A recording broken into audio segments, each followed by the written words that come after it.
So I'm going to start by introducing Lance, who's going to introduce our speaker today.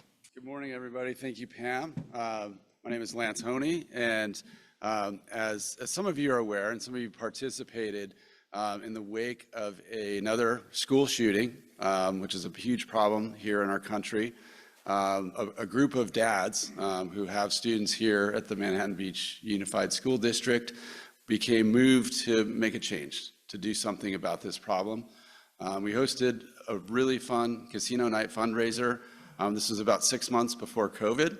Over $10,000 was raised, and I want to quickly thank a lot of the people that were involved, all the other dads that helped pull that fundraiser off, a lot of you who were in attendance and participated, Jim and Laura Gosweiler, who were sponsors of that event, and it was a fun night.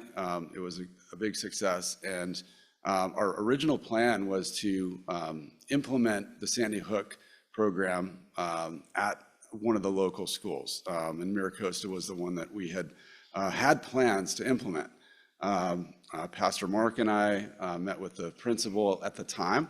Unfortunately, we had a pandemic, shut everything down. The schools were closed, so that launch was put on hold indefinitely. Subsequent to that, MiraCosta had a couple changes in its administration and leadership, as did we here at MBCC. So kind of fast forward to this fall, the door was reopened with the help of former vice principal at MiraCosta, Gary Hartzell, initiated a meeting for myself with the current principal at MiraCosta, Dr. Jennifer Nguyen. I explained the Sandy Hook program and kind of what the plans were at the time, and she was very interested, wanted to work with MBCC, and said, but we already have kind of a hotline where students are able to give tips to local law enforcement, and we had concerns about rolling up another program where there might be some overlap and that might create some confusion. She said, but this is really generous, this is really wonderful. I want to introduce you to Kerry, the Director of Student Services for the whole district. And Kerry and I met along with Jeannie Beaumont, who runs our counseling center, and we had a really nice meeting. We said we have two goals of this meeting. One, we just want to educate you on the long history that our church has in supporting not only the community, but also the students and the schools in the community. And we really want to help out, particularly with regard to making our schools safer. And one of the things that we offer to the community is our counseling center. And they really weren't familiar that we were doing that at the time. So we're on the listing, and we're now more widely available and widely known, and we're right next door to MiraCosta. So for students that maybe are dealing with mental health issues, there's a lot of pressures in this community, and that's something that our church offers to the community for kids that might be at risk of maybe inflicting harm to themselves or others. So I said, well, what needs do you guys have if you already have a hotline? And she said, let me get back to you. She's like, we've got a program, it's not funded, and I think this would be perfect. So I don't want to steal any of her thunder. With that said, I'm going to introduce our guest speaker today, Kerry Aguero. She's the Director of Student Services at the Manhattan Beach Unified School District.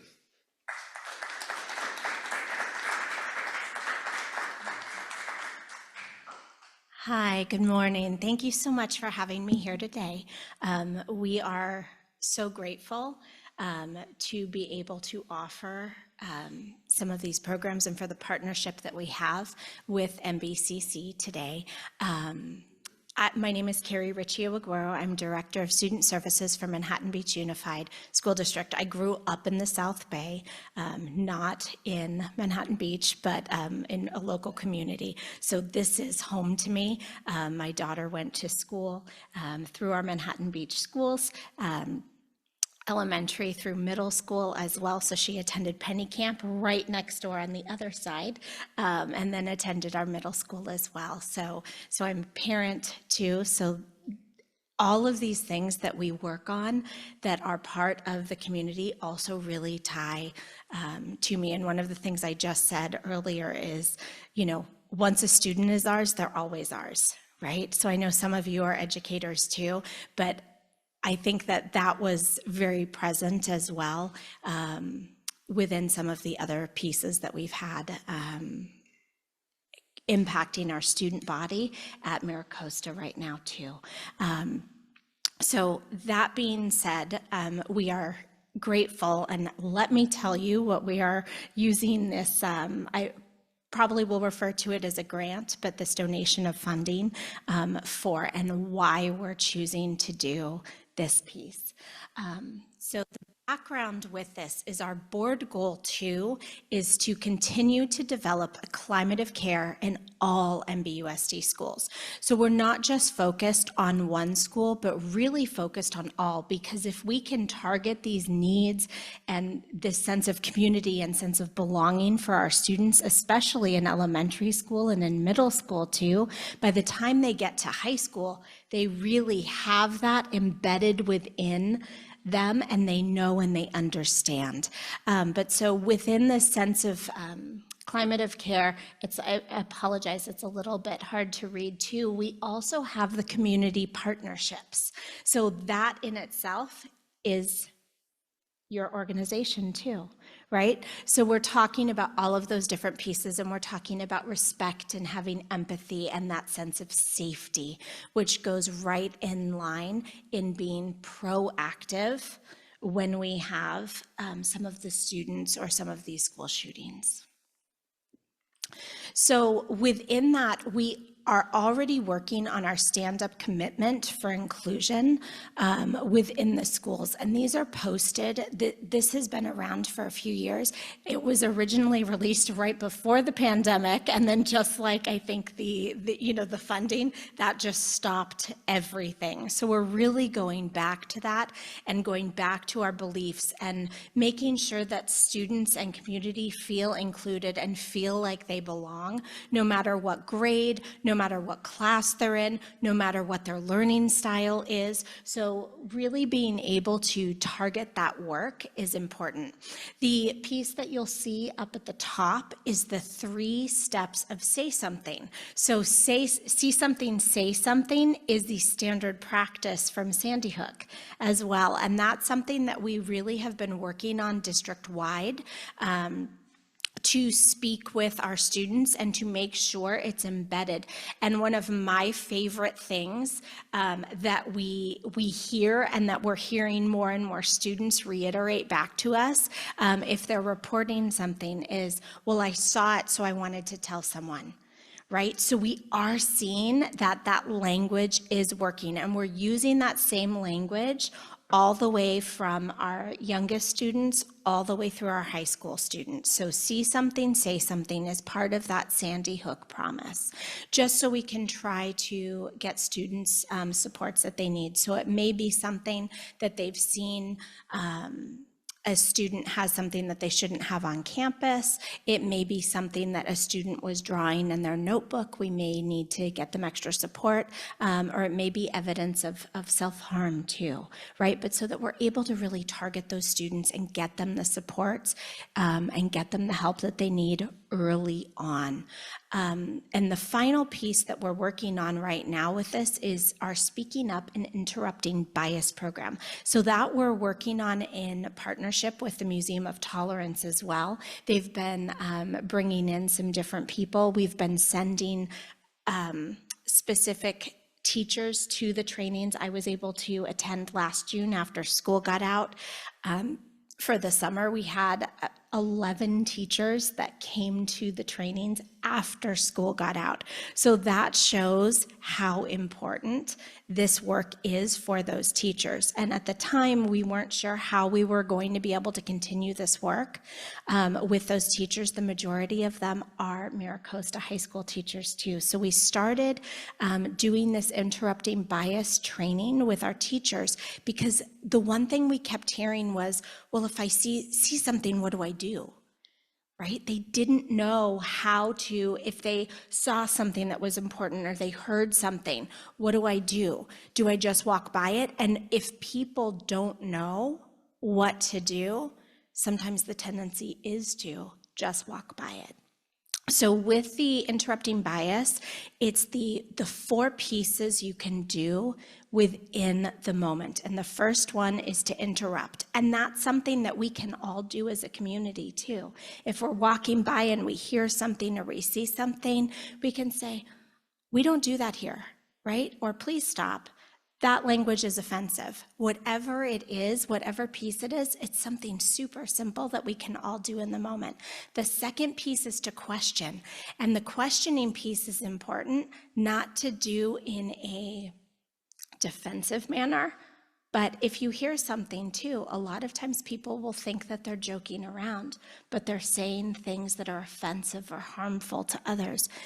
But just stopping in the moment and saying, hey, why did you think that was funny? Right? It makes them think and reflect and stops the behavior. And if you didn't think it was funny, why would you be asking, why did you think it was funny, right? So, but it's not something that's going to get their guard up. It's not going to be something that's going to be demonstrative in the moment, right? But really help them to start reflecting. The third piece of this is to educate, right? And to go in and try to embed some of these pieces within the curriculum that we're already doing. So whether it's a novel that we're reading in English or something that we're tying into science or something that's happening within our arts programs too, right? That educating piece, teaching the students the why of why we want to be held accountable and why we want to make sure that we are creating a safe environment for everybody to be is really important. And then the last piece with the interrupting bias is the echoing. So it's the peer pressure in the most positive way, right? It's not that peer pressure for negativity, but the peer pressure to, hey, thanks so much for saying that. I didn't like that either, right? So all 4 of those pieces are really important. So at this point in time, we've kind of started a grassroots effort within these schools. We've hit and target and trained our teachers at MiraCosta, MBMS, and all of the elementary schools at the beginning of the year.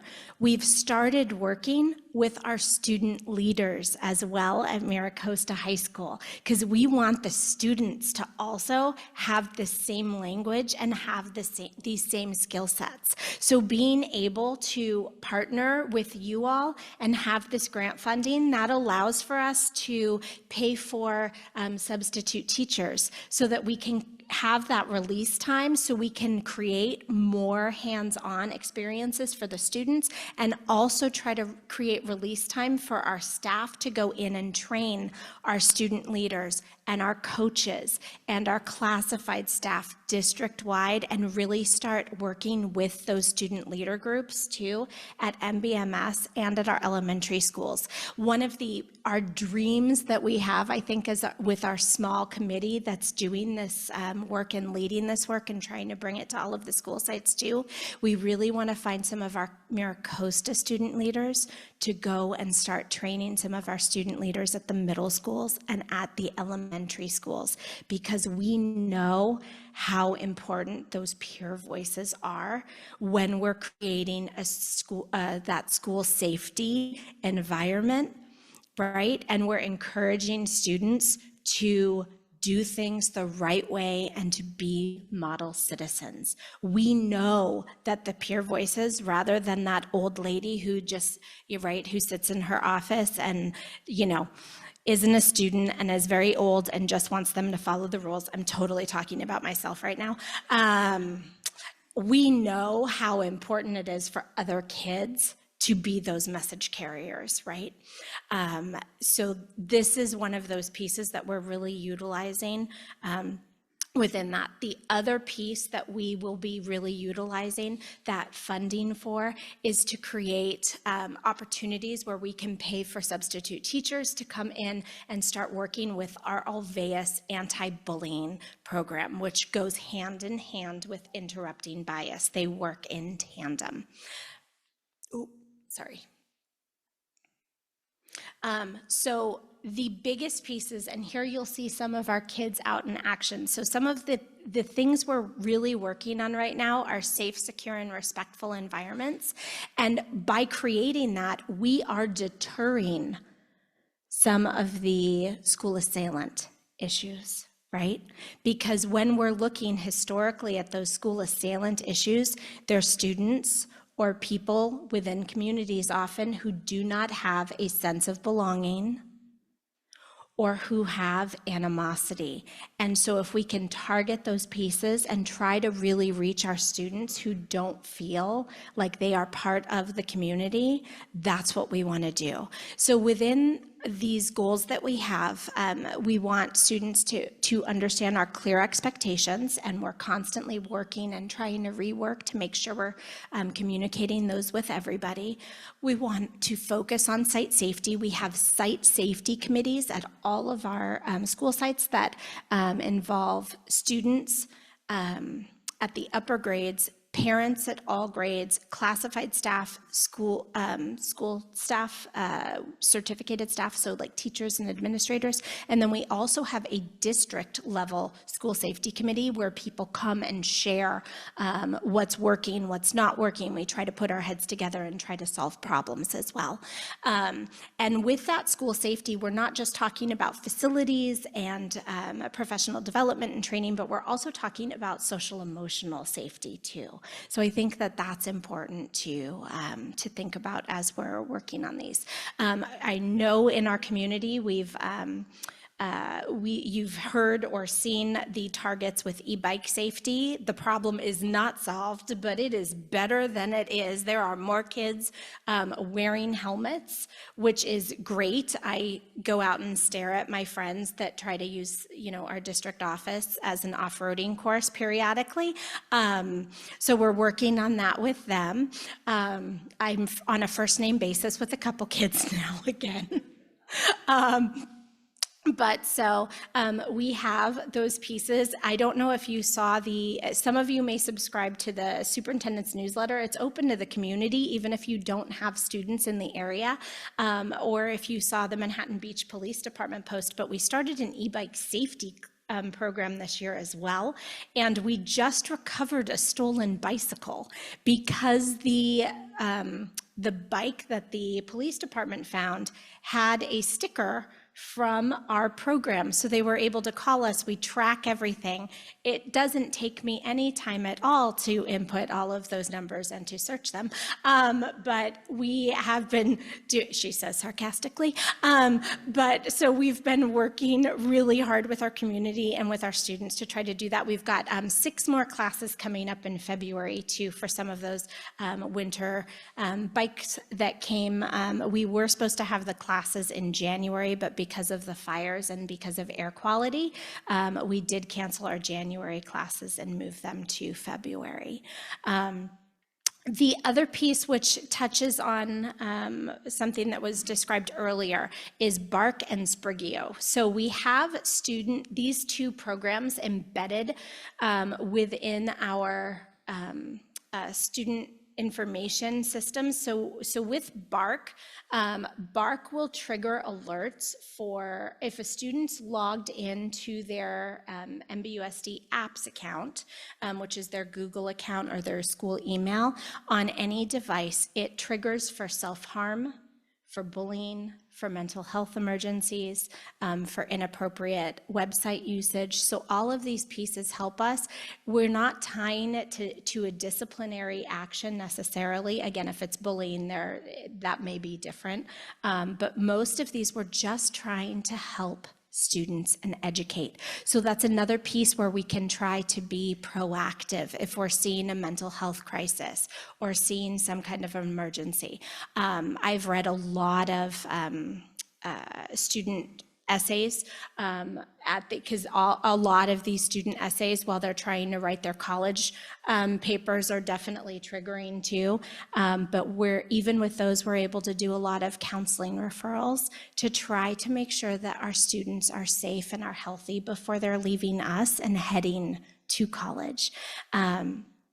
So those pieces are all really important.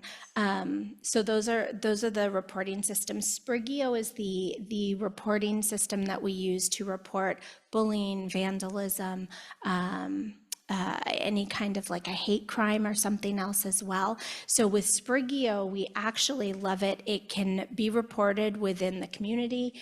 A student can report, a staff member can report, a parent can report, and there's options for all of those different people who are reporting. You can upload videos or photos. You can link it back to you. So if you want a response, you can type in your email and then we'll send you back a response. If there's a student consequence, we can't legally tell you what that consequence is. We cannot share that with you, but we can at least let you know that it's been handled.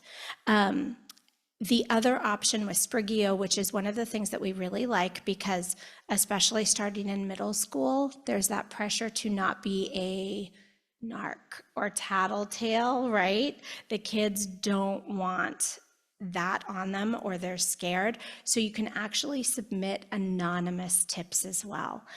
So that's been really helpful. Even with some of these that we've had reported through our community, sometimes things happen on a weeknight or on the weekends that don't necessarily have school nexus, so we can't assign disciplinary actions, but we're actually able to share those videos or share those photos with our school resource officers that we work really closely with as well. So we're able to then directly share those images or videos with the police department too. With the Sprigeo report, it is more of a police matter rather than a school matter. So that's what we're using right now for that tip line or that hotline, and we're working to keep pushing that out to students. I would say we get the most reports right now at the middle school, but they actually are doing announcements at the middle school right now, like every other month. At the beginning of the year, they were reminding the kids about it every month. But our hope is that by really targeting those middle school students right now too, that by the time they're high school students, they'll know exactly what to do, right? If there's a need or if they know, and then we're hoping to offer consistency with that. Both of those programs are very expensive for the district, but we're really hoping that student safety will be impacted by those programs. If you need to report something as a community member, if you go to the district website and click on student services up at the top page, there's actually links for BARC and for Sprigeo to learn more information or to be able to click on them and report directly to. And all of our school sites, the websites also have direct buttons on that website, so you can just click on the button and it links you directly to the Manhattan Beach Unified Sprigeo reporting system, which is nice because then it's very targeted. There's drop-down menus with exactly which school it is, or if it's a community issue, whatever the piece is, and those get sent directly to the site administrators, and then I get copied on all of them as well. Yes.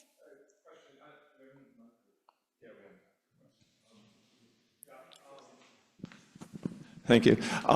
Yes, so one of the things that you were talking about, getting a little bit back toward like the school shooting and that kind of thing, alienation seems to be a crucial point of this. And actually, could you go back one slide? Sure. Yeah, so interrupt, question, and echo. Okay, so first, my personal bias, I'm a bike commuting, solar-powered, tree-hugging liberal. So the thing is, though, what I wonder about when we talk about, people feeling alienated and whatever, there's all the stuff that, people in my ilk would naturally worry about, but there's also a potential that people feel alienated because they are conservative. And so depending on how people interrupt, question, and echo, that can have, I'm vividly aware, that can have political connotations or political overlay. And so it seems like that's not, even aside from the fact that, just calling out your friend and saying, hey, that wasn't cool, exactly how one does that in a way that is respectful of socio-political views that we don't share.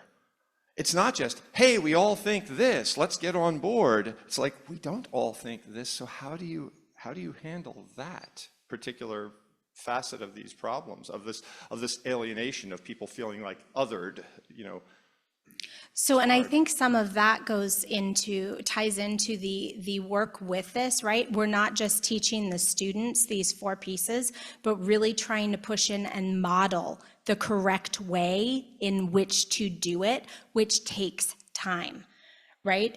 We can't just make a video. We want to be able to, we can make a video and share these 4 things with them, but we want to go in and be able to do some role playing and do some, like, this is the wrong way to do this. This is the right way. Why is that? What are you getting from that? How can we make sure that we are showing empathy, right? Which is one of those social emotional pieces that we're really tying to, that I talked about in board goal 2. But that sense of empathy too, that we're teaching, that we're trying to make sure is in the current, I think, embedded within the classroom as well. So I think that those pieces are important, because it is important, and we do want students to be able to critically think, right? And to make sure that they are able to support each other from varying levels of political views. Some of the big pieces with the interrupting bias, I think there's certain things that we can all agree on that we wouldn't want to see, though, as well, no matter what side of the political atmosphere you're on, too. Yes.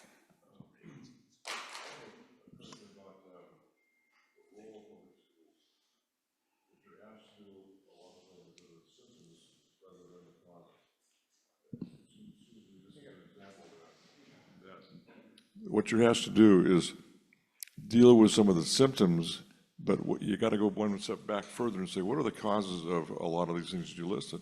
And that has to do with the family, it has to do with the politics of the community, socioeconomic culture.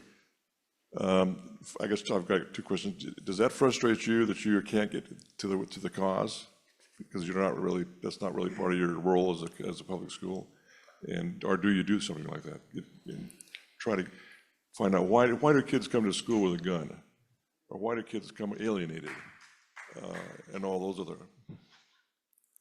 So I think that's definitely an interesting question too. And if you look statistically too, with some of the school assailants, they're not all students, right? A lot of the assailants have not been current students or graduated students too. I have direct ties to Sandy Hook personally, so this is something that's a passion of mine.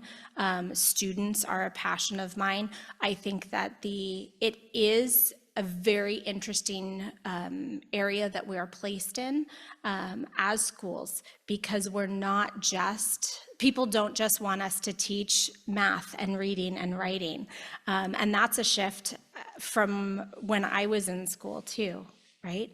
I think that there's a lot more pieces that are embedded in the curriculum. I think that moving back to, and I think there's been a shift since the pandemic too, in that reset that we're trying to work with and share with our students, and empower them to have some of the tools, or to know what we want them to be able to within the classroom, and that's embedding some of that curriculum and being kind, right? We're constantly talking about kindness and empathy too with our students. Yes. To Rich's point, and I think to Bill's point, I've been around gun violence a lot of my life. You and I have talked about this, Kerry. Yeah. What I want to know ultimately, after years and years and years of having to endure this, is what are we doing at the root political level to eliminate this? Other countries don't have the kinds of mass shootings and gun violence that the United States of America does. Currently, we have a president in office who definitely is not going to do anything about it unless he initiates the gun violence himself. So what are we going to do at the political level to help out with all of this? So that's a question that I don't know that I can solve at the, right, within Do you have our any student ideas? education. If you think politically, do you have any ideas? So one of the things that I have to do, right, is not share my personal, and you, right, we've talked too, right? One of the things that I have to do as an educator is to make sure that I am offering both sides of a situation if I'm in a classroom and it's directly connected to my curriculum, right? But I cannot share my own personal political views. But the political situation is at the root of all of this. Unless we attack the situation at the roots, this will continue, regardless of all the money that is being spent with Sandy Hook, with Everytown for Gun Safety, and all the rest of them, until there is a clear political movement to end this. It won't end. So I'm happy to speak again if offline after we're done. I do want to finish my presentation. Of course. Thank you. And the next time, too, I would appreciate a return of the emails that I sent you 3 times. Thank you. I'll go back and look at that. I'm sorry. Thank you. Sure. Basic question, how do you measure the safety of Manhattan Beach schools? So that's actually interesting, and I think you'll see some of that within the next couple slides that I show. So we measure and get responses from multiple levels of regarding school safety. So it's the physical safety, it's that sense of feeling safe, and then it's that social emotional safety as well. With the physical safety piece, we support our local control accountability plan, which governs, it's LCAP. You'll see LCAP all over the place if you're ever reading on a school website or district website. But that's where we align those board goals and what we are saying is important with our sense of where we're spending our funding to, right? So that's with facilities, it's with upkeep, it's with curriculum, it's with staffing. And the majority of any school district budget is always on staffing. But within those LCAP goals as well, we survey for the sense of safety for facilities within our parents and within our students each spring. So and staff as well. So we ask those and we get that data back, and we're looking at that within our LCAP committees within the districts, the cabinet's looking at it. When we have outliers too within school sites, we bring that to the school site too to look at all of that data. In addition, we have our tri-district survey data that we just started this year, and that is really to target kind of that sense of belonging and sense of inclusion for students, which directly are some of those pieces with the Homeland Security training I've done too. It's some of those pieces that we're noticing is where the issue lies, right? And going back to that sense of inclusion that you were speaking about earlier too, I think that those pieces are really important here. So within this tri-district survey that we developed with Hermosa Beach, Redondo Beach, and Beach Cities Health District, we are able to kind of ask those students some of the important questions. And we're giving this survey grades 3 through 12.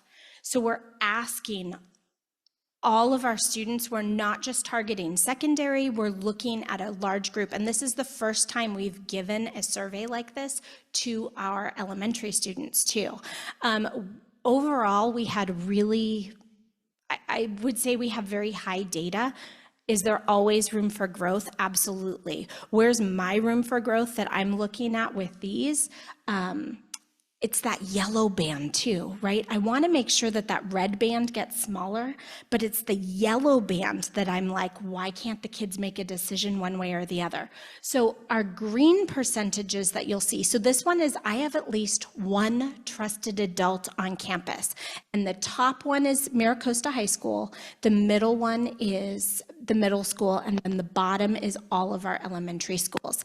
The good news with all of these, if you look at the far end, the red data was so small I couldn't fit it onto the onto my bar graph. I had to learn how to draw little arrows. I'm much quicker now at drawing the little arrows and putting the percentages on there. It was a good life skill for me. But that yellow band, right, where students are not saying I agree or strongly disagree, or sorry, I agree or strongly agree, or they're not saying I disagree, right? They're saying, I don't know, right? Like, what can we do to make sure that those kids know who to go to? So when I've been pushing in and talking to kids too, I've been asking, who's your person on campus, right? Even if I'm just milling around on campus, who's your person on campus? Who can you go to if you need? Because that piece is really important for these students. And this key question statistically is one of the biggest pieces that we have found and that Homeland Security is saying is really important for student sense of belonging and to help try to mitigate, right, some of these feelings of anger or hostility or things later in life. So this piece is really, really important for us as well. What's interesting, and I think some of this data is normalized too. A lot of people look at this. What do you notice with the elementary data? It's much higher, right? So they're in the same classroom with the same students, right? All day, every day. Those are their humans. They know them, right? They may not get along with them all the time, but they have those relationships. It's just like at home with your kids, right? I love my daughter very much. I do not always like her, but I always love her. But I think that piece is interesting. Then we see them move to middle school, right? Where suddenly you're moving around 7 different classes, 7 different sets of kids, class sizes are bigger, you have hormones that get mixed into the action, right? And we see those numbers drop off a bit. What's interesting here though is the consistency between middle school and high school too.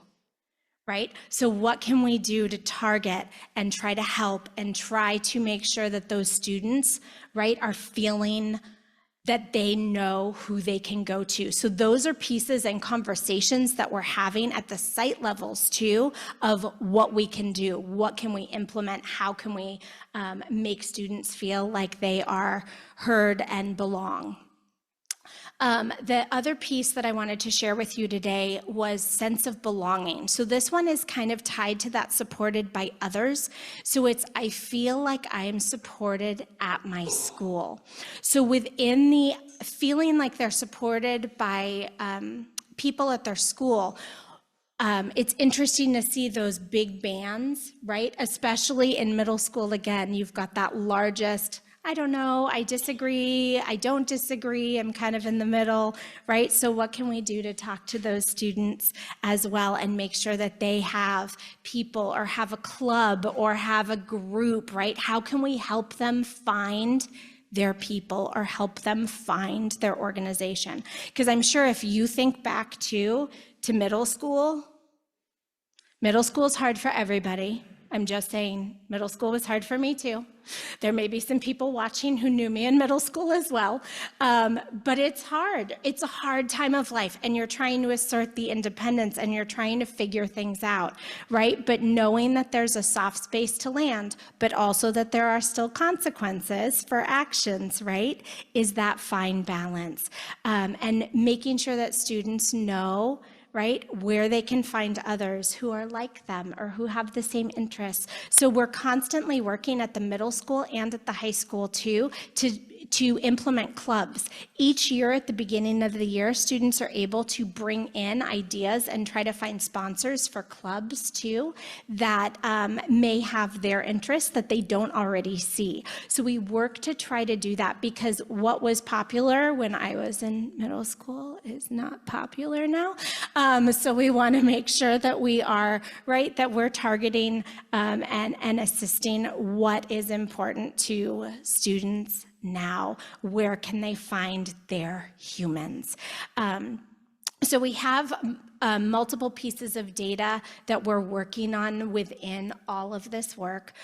We are constantly going back and reviewing pieces. We have done run, hide, fight training, which is something that we never ever want to implement. But so I've been leading run, hide, fight training with our local SROs at all of the school sites. And we also brought in one of my former parents when I worked in Santa Clarita, who was one of the first people who reported for the Saugus shootings. So we worked in tandem with him for our run, hide, fight training that we've done at all of the school sites as well, to make sure that there are pieces in place. We're overseeing those comprehensive school safety plans that have all of those pieces within them, and the what and the how. Those are also shared out with all staff members. It's a fine line, because what we really want our students, especially our young ones, to be able to do is to trust their teachers and follow direction in the time of crisis, right? And we don't want them afraid, but we want them to be able to react and to move if needed. Yes. I'm so sorry. I apologize. Thank you. So our SROs are our school resource officers. We are really lucky because our SROs are also active members of Manhattan Beach Police Department. So some school districts, their SROs are actually retired police officers, or they come from a private sector. We have, for better or for worse sometimes, because they do get called off to emergencies.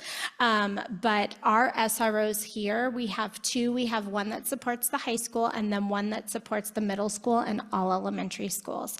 So we're able to utilize them. One of the things that we're trying to do with them too is to go out and be more present on some of our campuses, and to help and work in tandem with staff members, and to work with the students for some of these presentations and setting expectations of what's right, what's wrong. These are rules. This is why we have rules, right? So that way they're also seen in a positive light with the students, and they have some of those relationships with the students and with the staff. So that's been something we're really working on as well. And we're very lucky right now. Our two SROs are fantastic. So I'll be sad.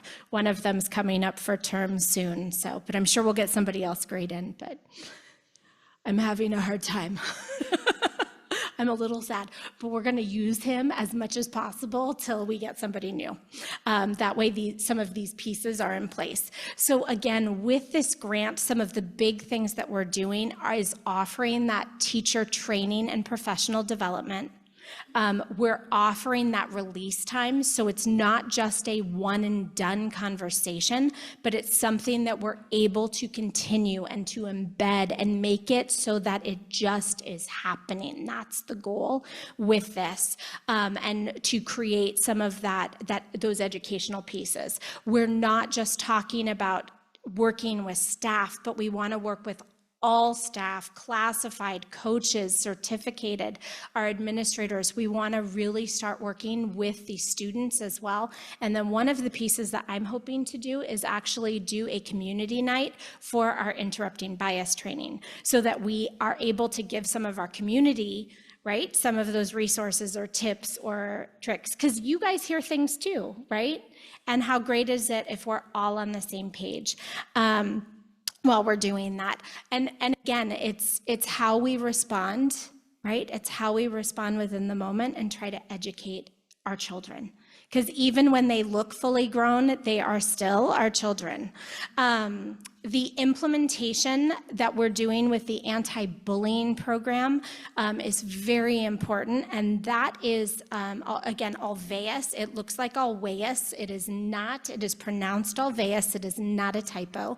And we're going to be targeting and starting that at MBMS this year, and then pushing out also to the elementary sites and to Maricosta. So we want this to be district-wide, and again, that goes hand in hand with our philosophy of embedding within the, right, embedding pieces within the curriculum, embedding some of these practices within the school day, and then also making sure that we're giving these students that, right, that safe place to land. It doesn't mean that we're not holding them accountable. It doesn't mean that we're not expecting the best from them, but making sure that they know who their go-to people are, making sure that they feel supported and have some of those skills and tools, and that we're really working with some of that home communication too. We're really trying to develop that. We're working very closely in tandem as well with Manhattan Beach Families Connected, that does some of our parent nights and does some of those parent workshops and outreach too. And then also working very closely with Beach City's Health District too. So we have Alcove available for students when we need some supports there, or need another diversion program in lieu of suspensions too, so that students do get those educational pieces. And then we're working as well, we have our list of resources like Lance was speaking about earlier. We have those list of resources too, so that if a family needs more specific supports or ongoing supports that aren't just the short-term supports that we're able to provide through the school district, that they're able to have that list of resources too, so they at least have a starting place of who to call, because it can be really overwhelming for the families. Yes. Okay, so obviously teaching the teachers is probably the best start on getting this done. But what I'd like to know is, I believe there's over 50 new students in the high school from the Palisades, and a comparable amount in the elementary schools. What proactive work are you doing specifically for those people that are probably pretty traumatized with what has happened, and trying to get them involved and inclusive into the Manhattan Beach? So I love that question, and thank you so much. And those numbers are low. I'm not going to give you exact numbers because they are fluid, but so what we've done in the district is I actually released my work cell phone number to families that first week when we started getting calls. But so that, and I've been returning calls and emails on the weekends and at night. We are really trying to make sure that those families have a place to land and know who to go to. So all of those, or I would say most of those calls are coming through me right now, and then we're putting them in touch with the right people. We have partnerships as well with some local organizations that are starting to do some mental health supports. They've offered them immediately, but we're trying to do some small group work too with for some of those students. Last week at Maricosta, they held a big a big new student orientation day for all of those students. They got to meet all of the counselors as they're coming in and registering for classes at MiraCosta High School. They're getting to meet with their counselors so they know who to go to and where the office is. So all of those pieces are happening. We're also having a parent meeting next week, and we're trying to make sure that they understand, right, what they need to do to stay here as well, or if they have siblings that want to attend for next year, what those steps are, what that process looks like. I think that within this work too, it's also really important to know we have a varying level of need coming in too. There's a big fundraiser today at MiraCosta High School through the CARES program that's directly going back to families in need who have been displaced with the fires. So those pieces that's where I will be off to next today as well. But I think that all of those pieces are really important at the middle school and at the elementary schools too. There's like a little welcoming committee. Some of the emails that have been coming into afterwards have been so lovely from families saying, thank you so much. We have never felt this welcomed before. Some of the stories that I have heard the past couple weeks have been awful. Like I just want to jump through the phone and hug people, which I can't do, and it's awkward to hug strangers, but I might have hugged a few strangers. I've asked first. But I think that those pieces, right, are important, and just them knowing where to go and how to get assistance. We've shared emails that have multiple layers of resources. We've been talking, through some of those resources with people too, but having that consistent, I think, like pipeline of communication and information has been really important to try to support those students. And right, the continued effort will need to be happening throughout this year and into next year too. I think a lot of this, and with great loss, we don't know as humans how big that loss is right when it happens. So I'm Italian, I speak with my hands. It's not just something that is felt right now, right? It's something it may click for them in 2 weeks or 2 months or 2 years, right?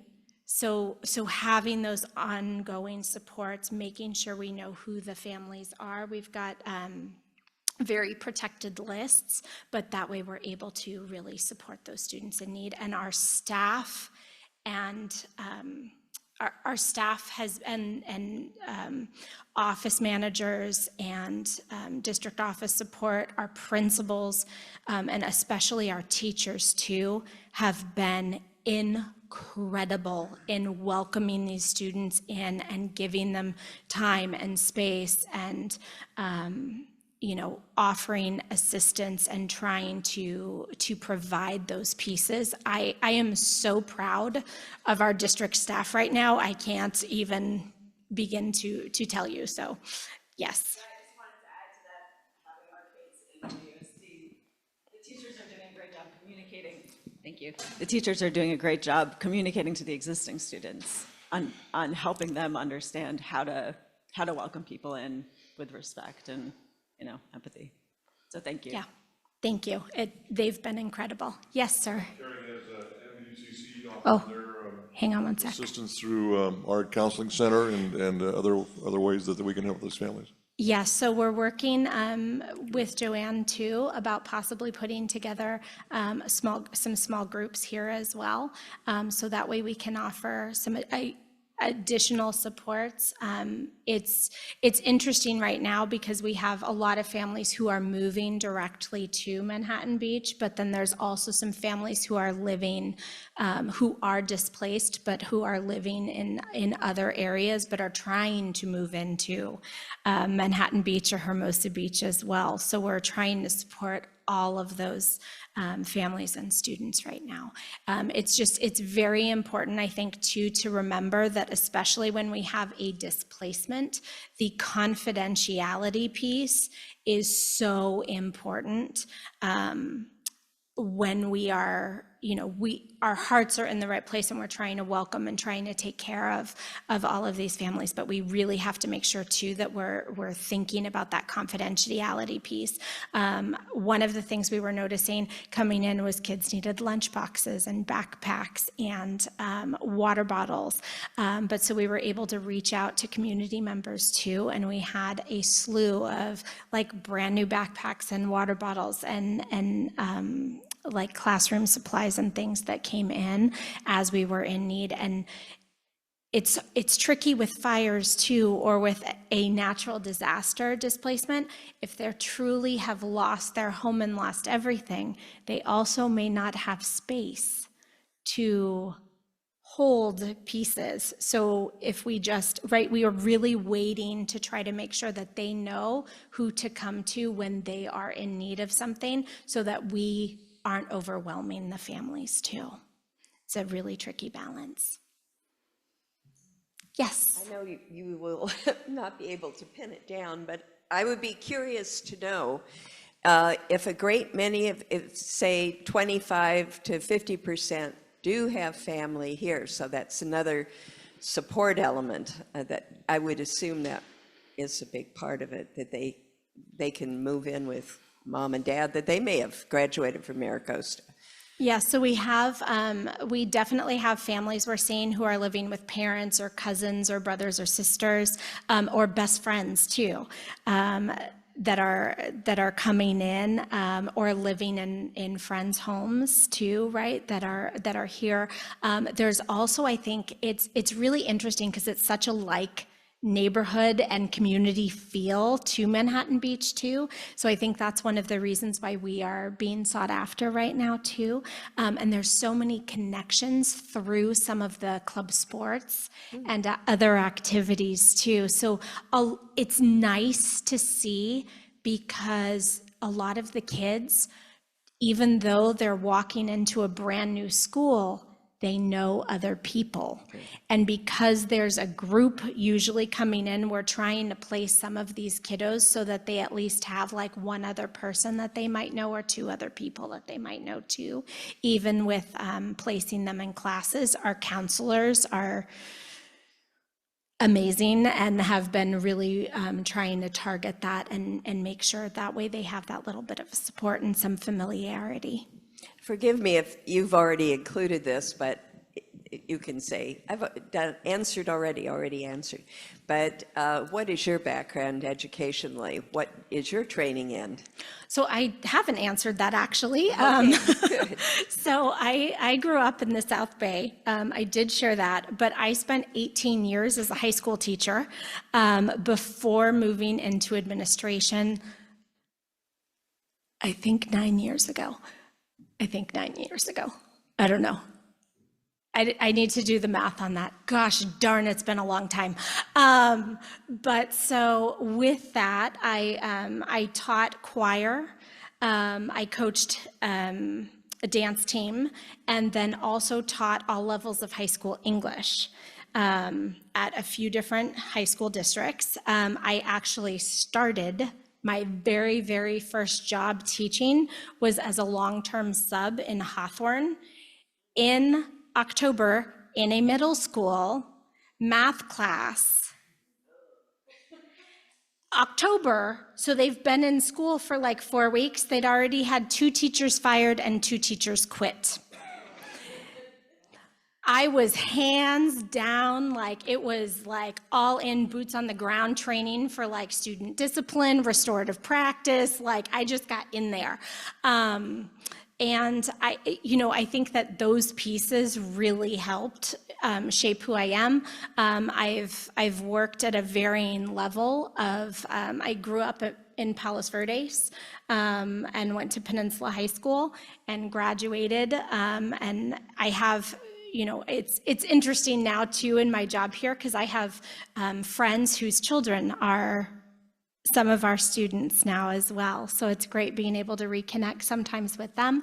But I've worked in low-income districts and then high-income districts as well. There's I think that within those pieces, right, and some of my training, because I used to have my kids for 4 years, so I would help be that support person or that support system for them when I was coaching dance team or working with the choirs, versus when I was teaching English and it was that 1 year and then they're out of your class.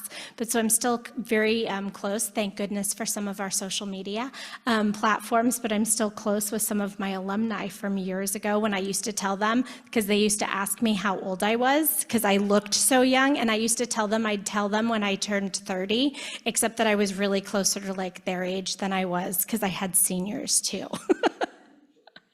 Yes. Your bar charts were interesting, and I believe you said that you've been collecting data on the high school and the middle school. This is the first year you did it on the elementary school. So how many years have you been collecting data on the high school and middle school? Because my real question is, a one-time look at a bar chart doesn't help me. I want to see the trends. Yep. So I love that question. I should have included some of those. So the reason why I included these is these are from our new tri-district survey. Before that, we'd been using California Healthy Kids and then Panorama. And we stopped using Panorama this year, but even some of the sense of belonging, we are definitely seeing those upward trends. Are they where we want them to be? Especially for secondary? Absolutely not, because we strive for excellence and perfection here in Manhattan Beach, even as staff too. But we are definitely seeing that upward trend and growth as we are looking at, some of this data and looking at some of these pieces and where we want to go and what we're doing. I would say definitely we are using data to drive these decisions more now than we ever. Good catch. Ever have. No one saw that. We're going to edit this out. Everybody's forgetting that they saw that right now. But we're looking at that data and looking at those pieces. If you come to a board meeting or you watch one of the board meetings online too, from the comfort of your own home with your dinner and pajamas, we are constantly reviewing some of those data pieces too. So it's important to know that we are looking at trends, that we aren't just looking at a snapshot. Yes. As far as bullying, are you working with, there's always some children who are being bullied. Are you working with those kids? Because the bullied children are the ones that are going out and getting guns mostly. So I would say that is that's partially why we're working on this sense of belonging and the sense of inclusion, right, early on, and trying to target that, because those pieces are and then implementing this anti-bullying program too, right? Those pieces are the key ways, right, to try to be proactive in this situation so that we're not just being reactive. But so trying to make sure that those supports pieces are in place, that we have a referral system, that we have social emotional supports for students early on. When we have cases of bullying, and it's hard too, because a lot of people, I don't want to say a lot of people. There's definitely allegations sometimes of bullying that are not founded, right? When we're little, we have to learn the rules, and we have to learn how to treat people, and we have to have consequences sometimes so that we do learn those. But so that's part of why we're really working to make sure that things get reported and that we can have those conversations. One of the key pieces with Ulvaeus is that there are those restorative practices built in to the work. And one of the reasons why this is so important to me is my master's degree is actually in those restorative practices as well, and those pieces. So I think that having that communication, having that opportunity is so important for our students and for our staff. So, and yes is the answer. You mentioned that the school shootings, the shooters are not students there. So what are the school doing to make sure that, first of all, the students aren't carrying guns to the school? Second of all, the intruders, like the 17-year-old, I don't know whether he's a student there or he's an outsider coming in to do the shooting. Well, I'd like to know what the schools are doing about that.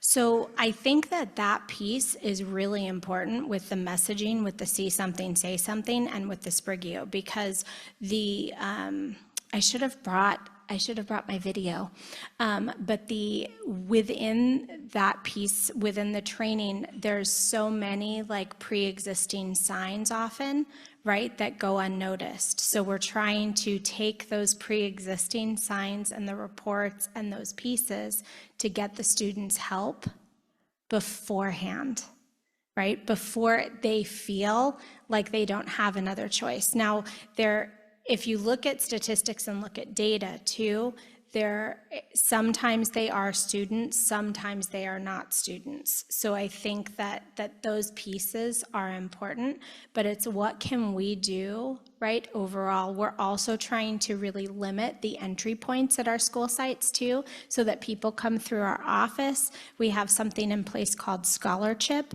which does make it a little slower for people to enter our campuses, but we're scanning driver's licenses too, so that we're making sure that those people and we know, right, it's a safety concern too. Then we know who's on campus at any given time too, if there is an earthquake or something too, right?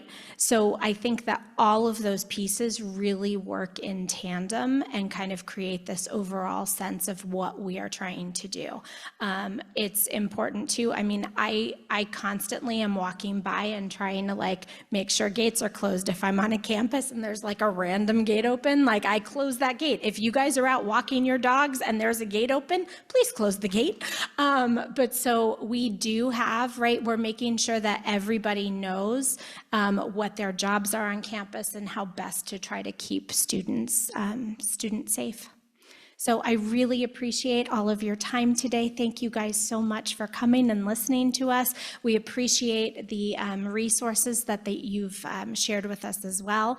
And we'll keep working hard at our schools to try to implement these programs and do what's best for our students and for our community. So thank you. Yep.